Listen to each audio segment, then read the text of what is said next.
Hey yo, thanks for tuning in to Celeb Sauce. It's the backup channel backing Celeb up and bringing you all the breaking news. The other day, your boy 50 Cent was on MSNBC. And during the interview, when he was talking to Ari Melba, they started talking about Billboard's top 50 rappers of all time list. And when he was talking about it, 50 Cent said that Future is bigger than Jay-Z out in these streets. Check out what your boy 50 had to say.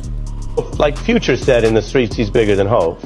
Yeah, he is. He feels that. Way bigger. Like, there's consistent music from him that didn't chart. That is a huge records that people like love and appreciate that. And then later, it may not have the same things to hold on to that you have at points. Listen, I understand what 50 is trying to say because Future has made some serious bangers that are on rotation in the clubs.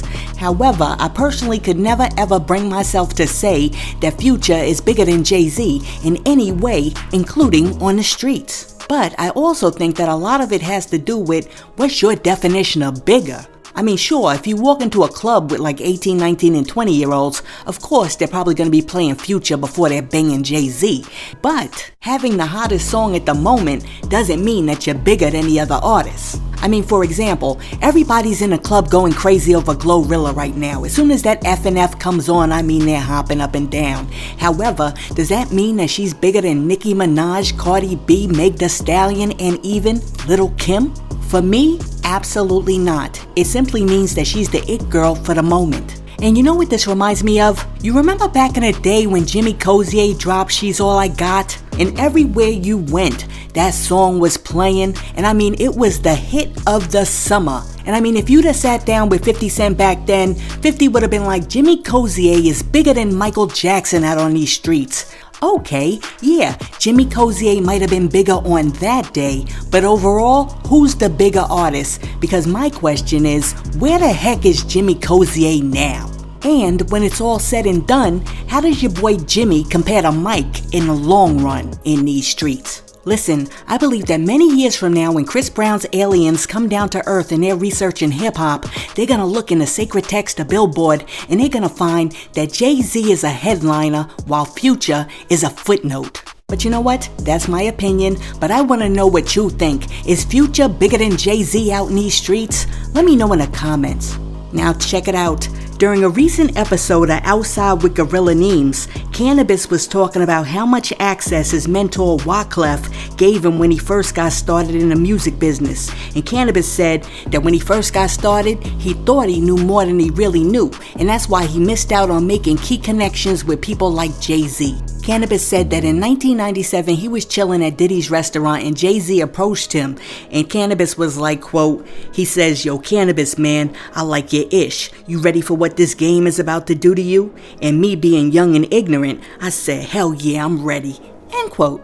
Cannabis went on to say that instead of sitting there and politicking with Jay, he left with Wyclef because he had something better to do.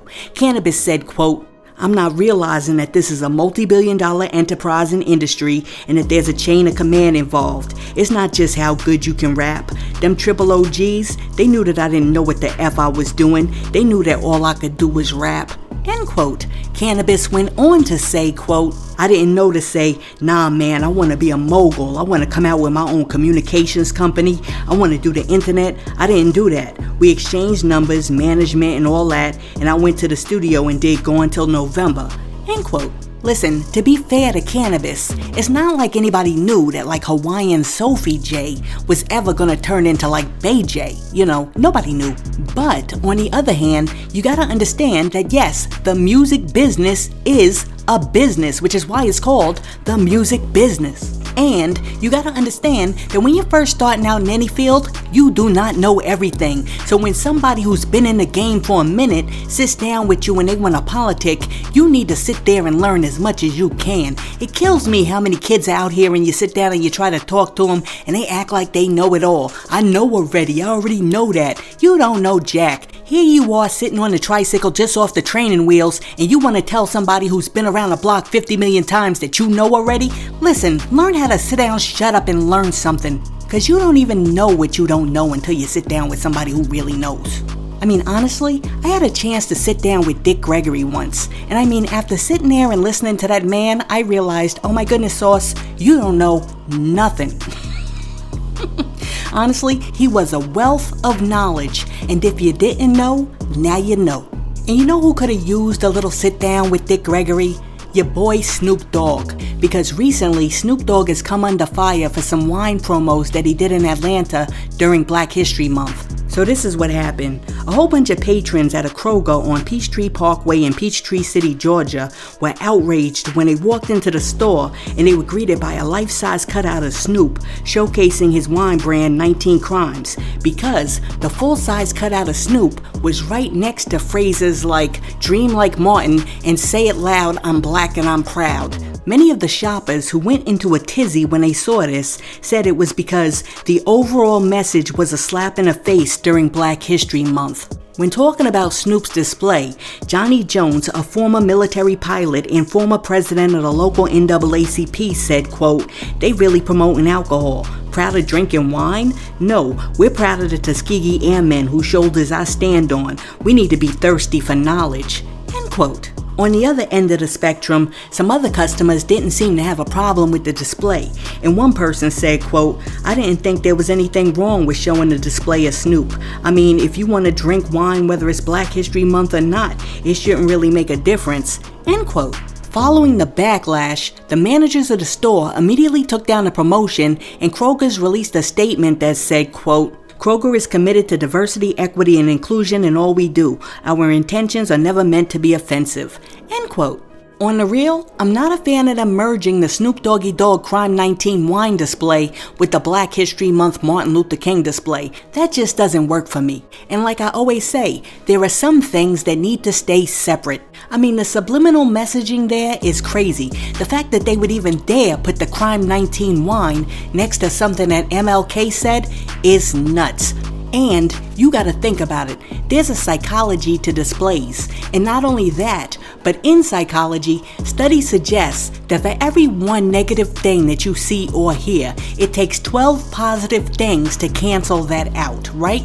So people are not gonna walk away thinking about what Martin Luther King said or that it's Black History Month. They're more likely to walk away thinking about the crime wine. But I mean, really, I don't even know what to think anymore. I mean, everything's commingled nowadays. You got Cardi being offset with the McDonald's meals. You got KFC talking about they're giving you healthy choices. And soon, you're probably gonna have crack dealers out there talking about they're giving you 100% organic plant-based rock. Why? Because you gotta be healthy when you're doing your drugs.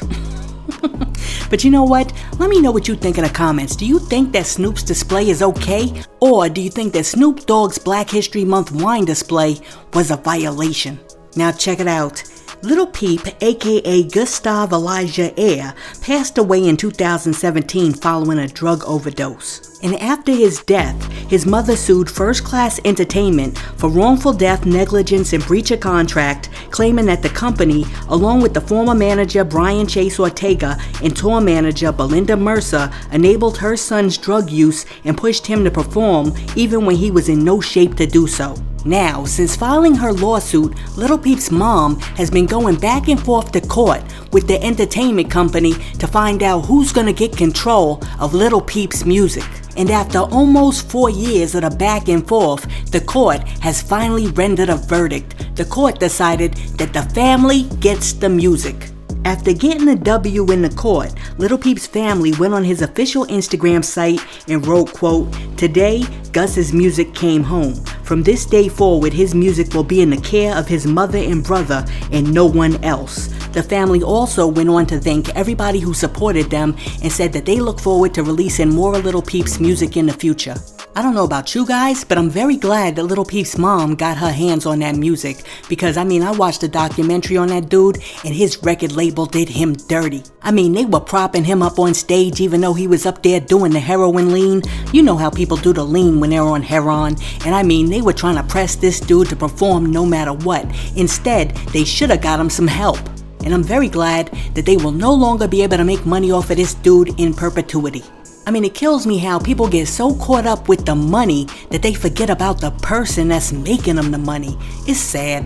And while we're talking about people, I want to thank everybody out there who's been supporting the channel, because without you guys, me and celebs are nothing. You know what I'm saying? If we can just put a smile on your face every now and again while dropping you a little news, then that makes it all worthwhile. And we want to thank you, because I'm telling you, we got the best audience on YouTube. And I mean, we also have the most intellectual audience on YouTube, except for like 1 or 2 of you that got like serious issues. But the rest of you, man, y'all be representing. And me and celebs want all of you guys out there to know that we definitely do not take your kindness for granted, and we are always praying for y'all. Now check it out. Your boy T.I. is about to drop a new album, and he says the new album is going to be called Kill the King, because he no longer wants to be known by the King of the South moniker, and this new album is a representation of killing the ego. When discussing why he no longer wants to be associated with the name, T.I. said that when he was young, an OG warned him not to use the title King of the South, but he didn't listen. But now that he's older, he got a little bit more sense. T.I. said, quote, "I feel like the King of the South moniker is very egotistical, self-gratuitous, and is a persona that kinda enters the room before I do physically. And Big Boy, actually he cautioned me of this back when I was just coming into the scene. Big was like, that is sound cool, I like it, but just understand, if you the king, you're gonna put a big bullseye on your back. You can't be looking for no favors. Life is a game of chess, and the name of the game of chess is to kill a king." End quote. T.I. went on to say, quote, "Standing here 20 years later, looking back on my career and the experiences that I've endured, I kinda see what he meant now." End quote. See, another good example of how a really young dude coming into the game didn't want to listen to the OG, and now, 20 years later, he's just now seeing the wisdom of what Big Boy was telling him. Listen, let me know what you think in the comments. Should T.I. distance himself from the name King of the South because it's too egotistical? Or is T.I. actually the King of the South? Let me know what you think in the comments. Hey yo, thanks for tuning in to Celeb Source, your source for celebrity news. Be sure to like and subscribe to the channel. Peace.